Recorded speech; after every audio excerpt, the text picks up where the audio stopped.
청취자 여러분 안녕하십니까? 오늘은 한국 불교사의 정말 큰 획을 그으신 분이죠.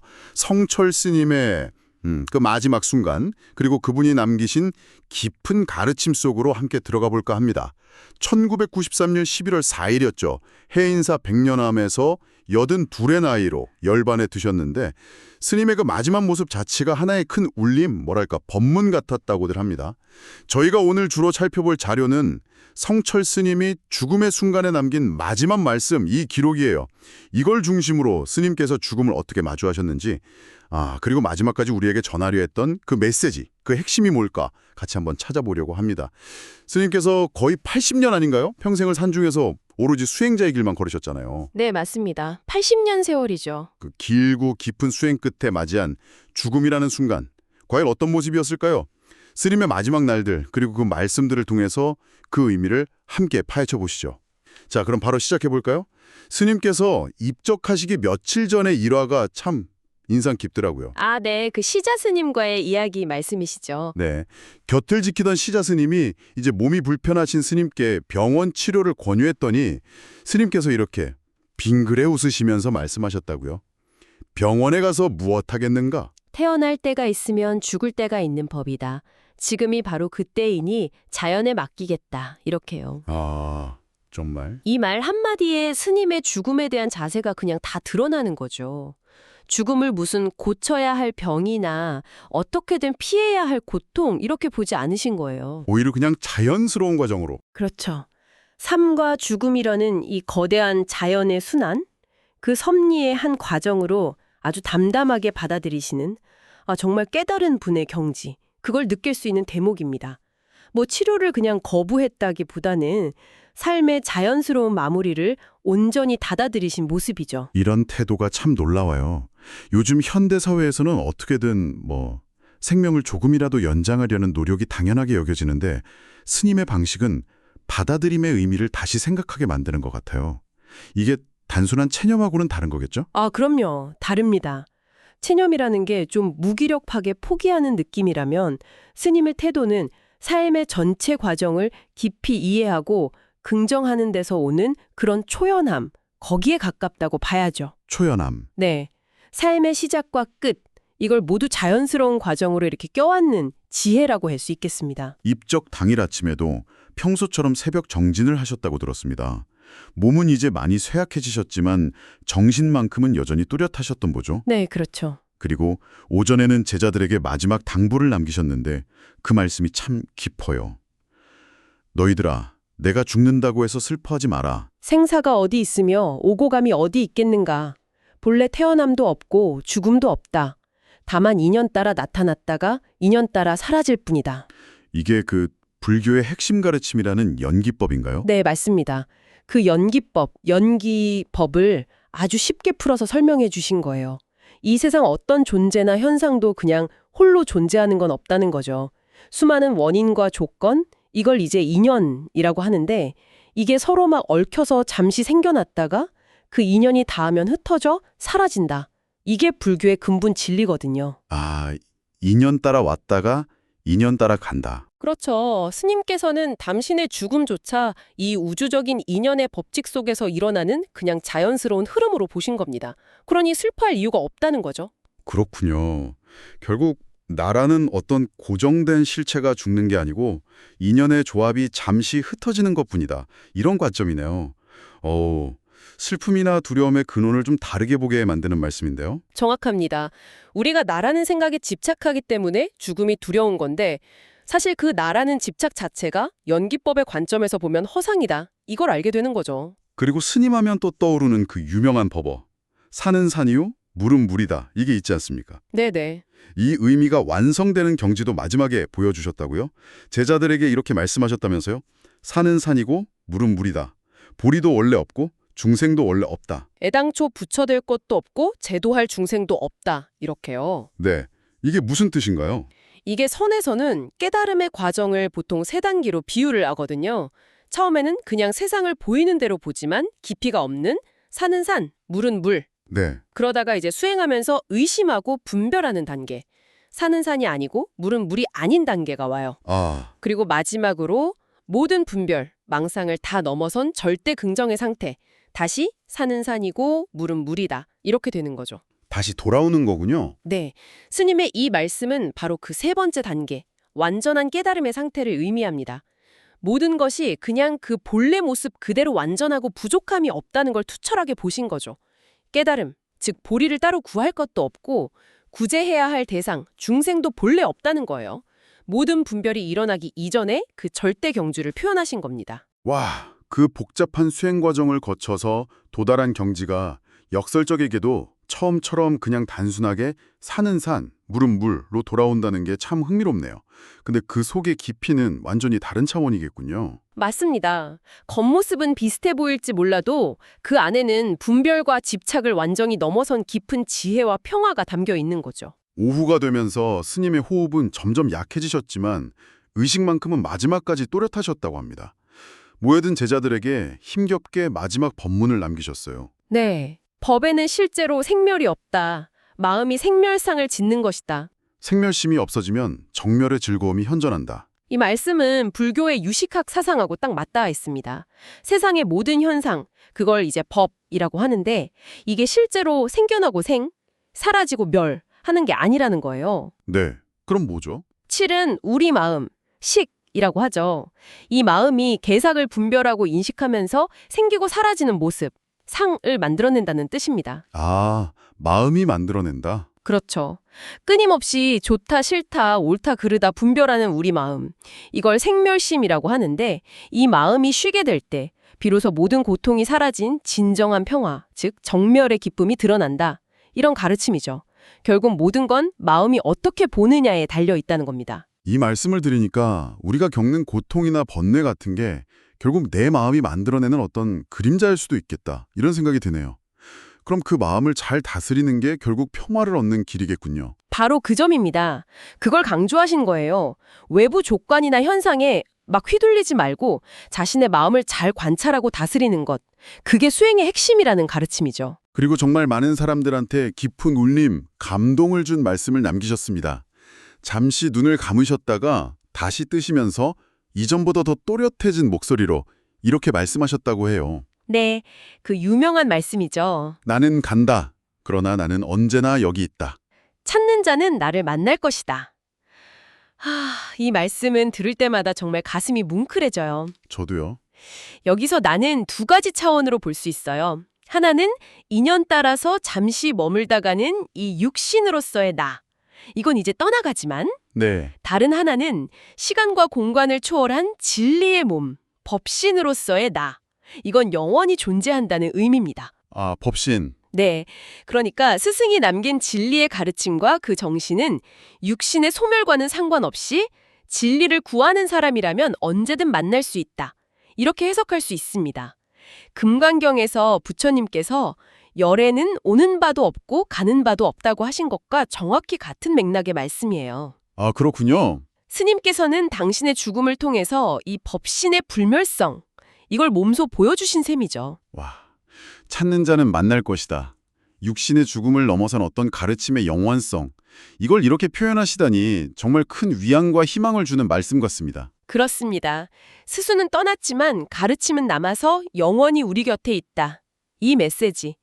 진리를 향해서 가는 구도자들한테는 정말 등불과 같은 말씀이죠. 스님께서는 당신의 장래에 대해서도 아주 구체적인 유언을 남기셨다고 들었어요. 네, 아주 명확했죠. 내 몸을 화장하되 성대한 의식은 삼가라. 사리가 나오더라도 함부로 숭배하지 말고. 산이나 강에 뿌려서 자연으로 돌려보내라. 이렇게요. 이 유언 속에는 뭐가 담겨 있을까요? 스님의 그 철저한 무아 정신, 그리고 무소유 정신이 그냥 그대로 녹아 있는 거죠. 나라고 할 만한 고정된 실체가 본래 없다는 그 깨달음, 무아를 죽음 이후의 자기 몸 처리 방식에서까지 실천하신 거예요. 아, 정말 철저하시네요. 네. 혹시 나올지도 모르는 그 살이마저도 숭배의 대상이 돼서 또 다른 집착을 낳거나 혹은 우상화되는 것. 이걸 철저히 경계하신 겁니다. 모든 것을 그냥 왔던 곳, 즉 자연으로 되돌려 보내려는 마음. 이게 바로 무소유의 궁극적인 실천이라고 할 수 있죠. 마지막 순간까지, 아니 그 이후까지도 집착을 경계하고 내려놓음을 실천하신 거네요.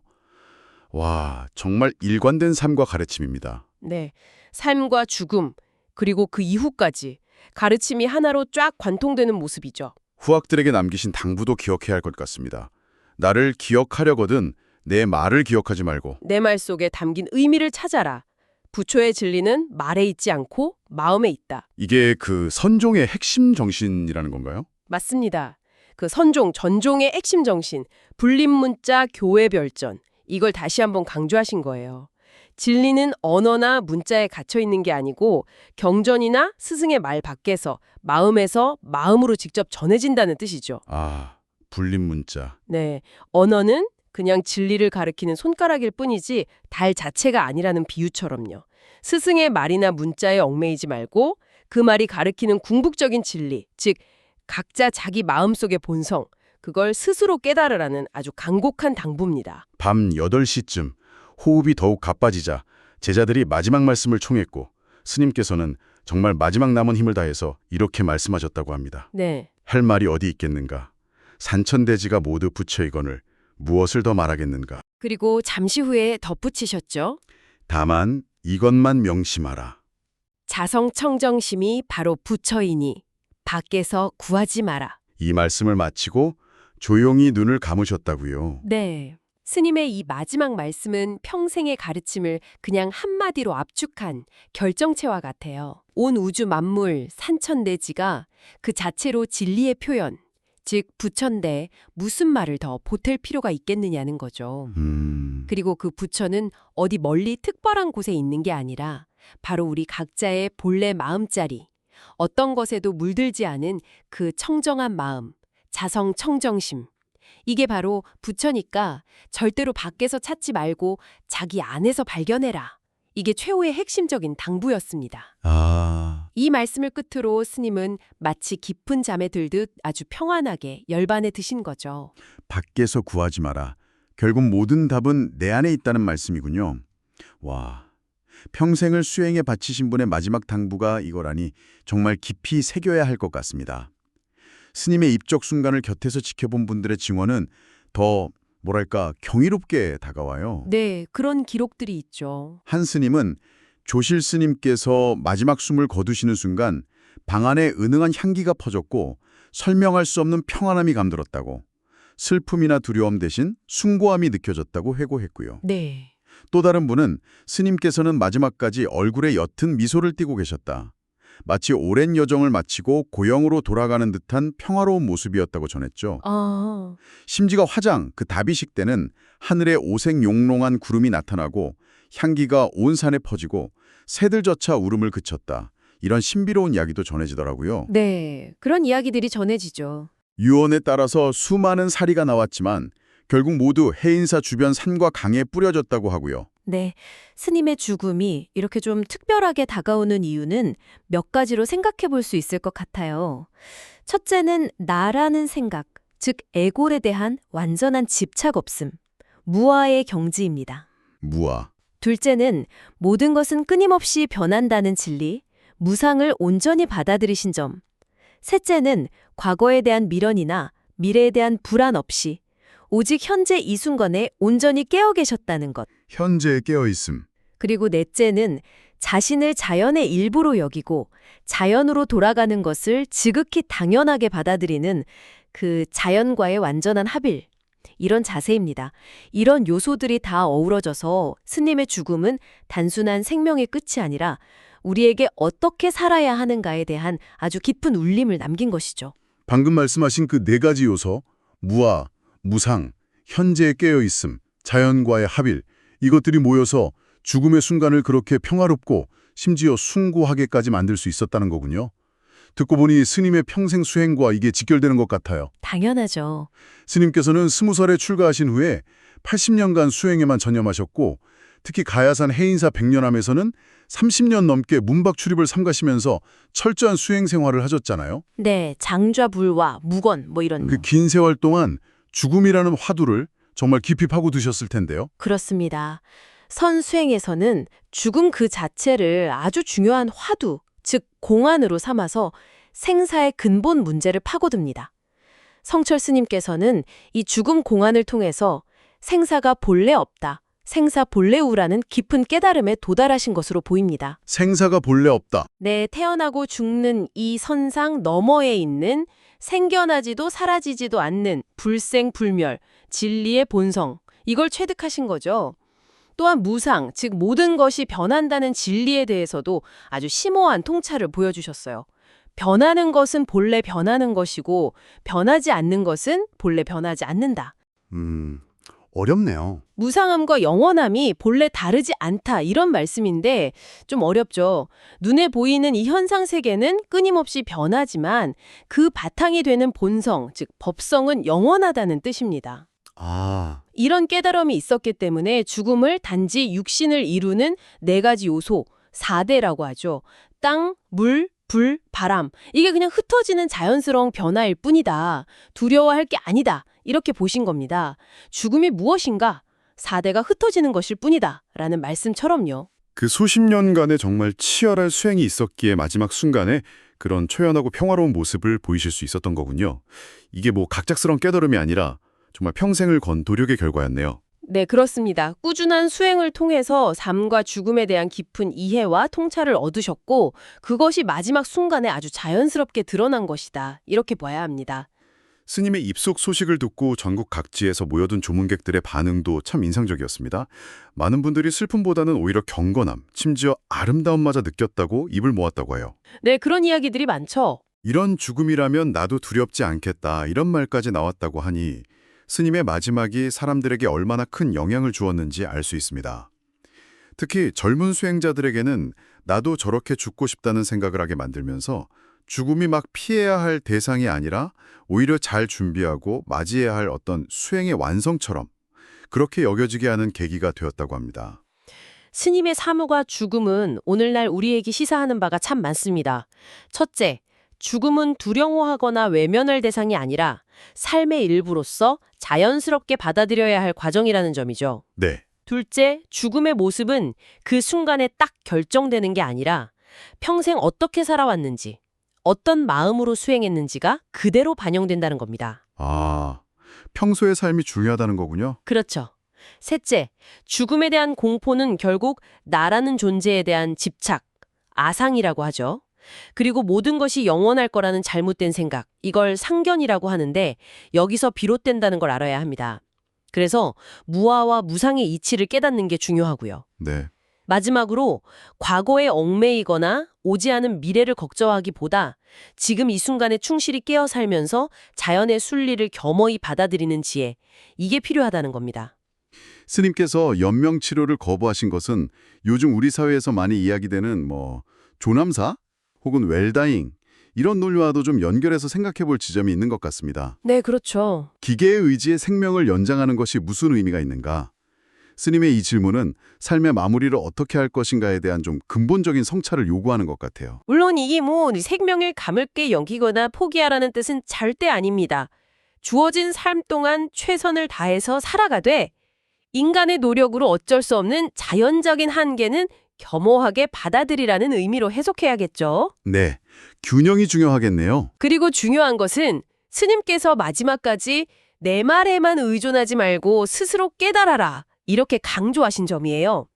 스승이나 경전에 맹목적으로 기대는 게 아니라 결국 자기 자신의 힘으로 진리를 깨닫고 실천하는 그런 자립적인 자세, 이게 중요함을 끝까지 일깨워 주신 것이죠. 오늘 저희는 성철 스님의 마지막 여정과 그분이 남기신 가르침들을 쭉 따라가 보았습니다.